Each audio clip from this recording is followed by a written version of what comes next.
Hello, everyone. You're very welcome to today's Meet the Employer session with Talbot Group, and we're represented today by Elaine Kluske, who's from the HR department in the Talbot Group. The Talbot Group have been great supporters of DkIT students across the board for a number of years now. We're here delivering live in front of our social care final year group, and we've also always connected well across the social care, I suppose, humanities and nursing groups over the years. Just to let everybody know, Talbot Group has had a long history with DkIT and their experience and their service areas in providing residential and day services for adults with intellectual disability, autism, acquired brain injury, and other complex needs. I know that the service you do is very much person-centred, which is right up the street of these particular students. And I'm going to hand over to yourself now to start your presentation, Elaine. Thank you. Thank you, Catherine. Thank you very much for that. So as Catherine said, my name is Elaine, and I'm a member of the HR recruitment team in the Talbot Group. And my own background myself is I've been with the Talbot Group for the last 15 years. And I started there as an instructor in our day service. I went on then to be the manager of the day service. And I suppose I took a sabbatical and got involved in the actual direct recruitment of staff, because I had that insight to what the Talbot Group were looking for in relation to staff coming to work either in our day service, in our adult residential service, in our adult respite service, and also now we have a children's service. So we have a children's residential service and a children's respite service. So basically, I would know at firsthand what takes part, what happens in a house, the day-to-day runnings of the house, and I'm able to communicate that when I'm talking to future staff incoming to us. So like what Catherine said, you know, the Talbot Group, we're a team of caring, compassionate professionals, and we're dedicated to supporting our service users, our residents, and our staff. And we really do aim to try and provide the highest quality of care and support to anyone who's using our service, and to help them have the very best life that they can, and to support them with increasing their independence. So what kind of approach do we have, and what kind of backup do we have? We have a comprehensive multiple disciplinary team. That goes from, we have a psychiatry department, a psychology department, an occupational therapist department, speech and language therapist department, physiotherapist department. And the psychology department is supported by a team of behaviour support specialists. So we've plenty of experience in providing this service. We're also branching out into, like what we said, accredited services. So we currently have an accredited autism service. We've just recently opened 2 houses where we're hoping to become accredited with ABI Ireland, Acquired Brain Injury Ireland. The service we provide is person-centred, and that is our mantra. We are person-centred with a commitment to enable our residents and service users to live as independent as life as possible. And we want them to develop, all our service users, our residents, to develop skills. We want them to have plenty of opportunities for socialising, developing and increasing their skills, perhaps with further education, further training. And as well as that, the huge emphasis is today about making sure and helping our service users become active members of their local and wider community that they're living in. That's really, really important to us. Location-wise, we are growing all the time. We currently have locations in County Louth. We currently have locations in County Meath, County Dublin, County Cavan, County Kildare. And we're growing and developing all the time. We're opening in the next couple of months. I think we're going to be going down into the Wicklow area and expanding as well currently in the areas that we are. So for example, if I talk about County Louth, we currently have services in Dundalk, Castlebellingham, Dromiskin, Talonstown, Phillipstown in Dunleer, and Drogheda. So that brings us right up to nearly at the Boyne. And then we cross into Meath. We're in Stamullen, which is where our head office is located. We also have houses in the Navan area, the Athboy area, and in the next couple of weeks, we'll have a new opening in Enfield in County Meath. So as I say, we're growing and developing all the time, and therefore that means we're looking for staff all the time. We're looking for nurses, social care workers, direct support workers. We've now branched into looking at the opportunity maybe of physiotherapist assistants, an occupational therapy assistant. I know that in DkIT and particularly maybe in OFE, there's SNA courses where staff or students are learning the role of becoming an SNA. Again, we look at those SNAs in maybe joining our children's service. So there's plenty of openings for staff all the time in the Talbot Group. We're also willing to take on student placements, and I'm very happy to say that that's something we've done quite regularly with DkIT. We've taken on students who are more than happy to complete placement hours with us. And as a result of that, some of those students are currently working relief contracts with us, getting additional hours of work at weekends or evenings, which is something then we look at. And then as soon as someone is qualified, we'll go back to them and say, look, would you be interested in pursuing your career with us? So what does it mean if you did come to work with the Talbot Group? What are the career opportunities? So someone coming in, starting as a social care worker, our plan for someone starting as a social care worker will be, we would hope that they would go on to take on a senior social care worker position, maybe after 12 months experience with us. That in turn will allow you to apply for roles that we have in our houses for senior social care worker / team lead in a house manager, and indeed eventually becoming a person in charge. I'm very pleased to say that it's something Talbot Group are very passionate about, that continuous professional development. And there's no better example I can give you than currently our Director of Operations is a gentleman, Mr. John Williams. And John Williams took up this role just late 2022. And when John started with us 15 years ago, John started as a direct support worker. So in the 15 years, he started as a direct support worker, and he is now our Director of Operations. So we saw the potential in John. John went on, we sponsored him to do his level 8 social care. We also he went on then to do a managing people course and all the other courses that he would have asked to do. And again, there's no course that any staff member would ask the Talbot Group if they were completing. We would be happily able to sponsor someone to do any additional training, any additional course that they wanted to do. Obviously, if it's going to benefit our service users and the house that they're working in.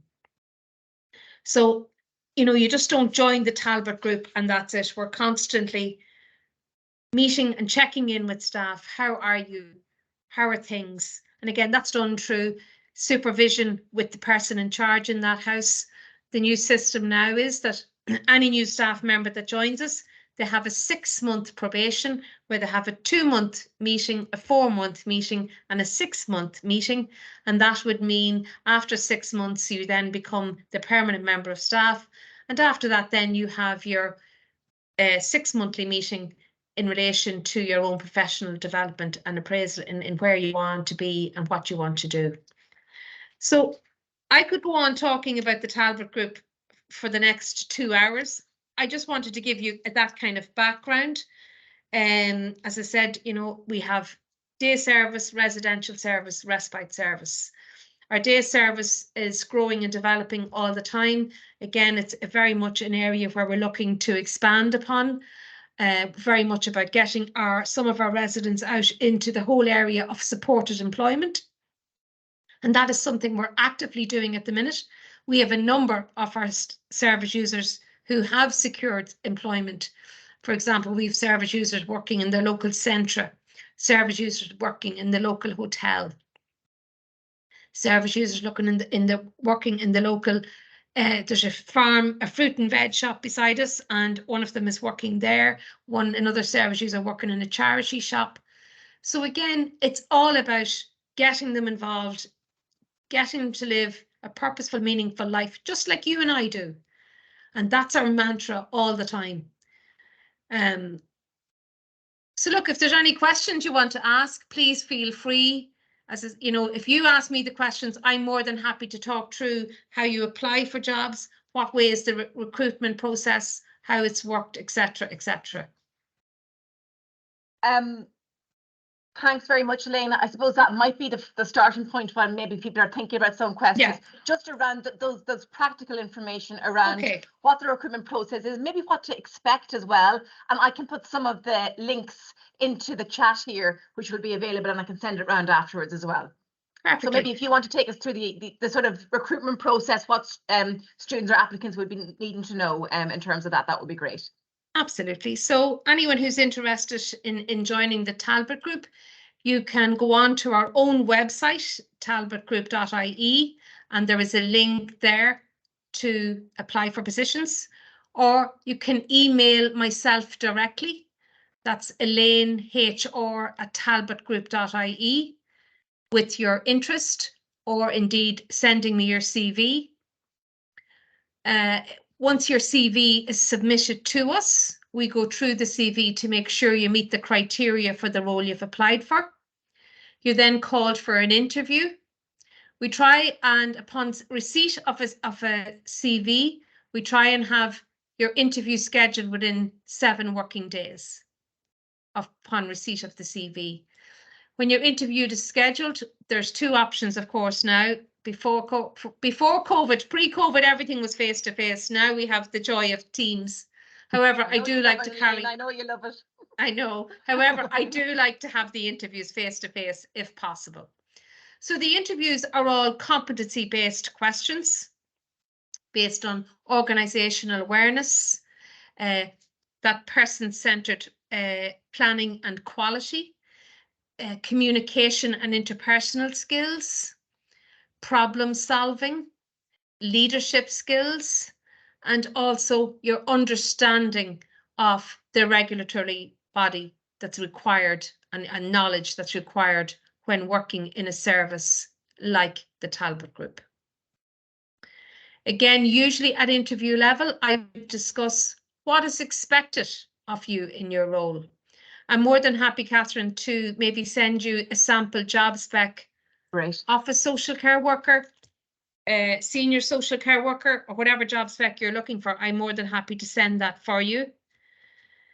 And that will help in that whole area. It will outline in detail exactly what's required for a social care worker or a senior social care worker.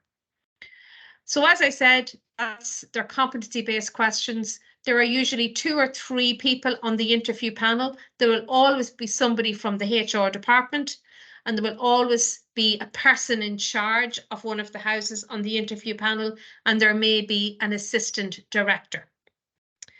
So again, maybe I should talk a little bit about the governance in Talbot Group. Currently, our Chief Executive Officer is a lady called Miss Laverne McGuinness, and Laverne has been with us for a number of years. And as you mentioned, then Andrew Mooney is our Chief Operating Officer, and Andrew himself previously worked with HICWA, so he brings to that role a vast amount of experience and knowledge, because that's what we are about, quality and meeting those standards, and in fact overachieving on those standards. That's what we want to do. And then we have our Director of Operations, Mr. John Williams. So following from Laverne and Andrew and John, we have a team then of assistant directors. And each assistant director is allocated a number of houses to oversee. So when they have a number of houses to oversee, each one of those houses has a person in charge. So the person in charge will report to the assistant director, who in turn then will report to John and Andrew, and making sure we have that pathway of communication. In the majority of our houses, we have a person in charge. You have 2 team leads. So then you've 1 team lead working on the opposite shift. Depending on the needs of the resident in that house, there may be a requirement of nursing needs. And if so, there will be 2 nurses on site, again, 1 working opposite shifts. And then depending on the needs of the residents in that house, we then allocate how many social workers is needed and how many direct support workers is needed. As per HICRA regulations now, we cannot have anything like what we used to call a congregated setting. So the numbers of residents in a house usually vary from about 5 to 6 residents in each house. We are looking at the minute in some of our bigger houses where there is plenty of space outside, that maybe we have some apartments, you know, an apartment where it's for sole occupancy. Again, that's meeting the needs of that particular resident. But the majority, as I said, there is 1 person in charge in each house that has a team lead, social care worker and direct support workers. And each works collaboratively with the multidisciplinary team. There's no house that hasn't that involvement with that team, because with the involvement, the more involvement with the multidisciplinary team, the kind of better outcomes we get to achieve for each of our residents. And again, that's our aim. That's why are we there. That's so really useful, I think, Elaine. Yeah, I think it's really useful to get that type of breakdown. I'm going to stop recording now because I think you covered most of the main areas. And maybe there's some questions here that we could stop recording.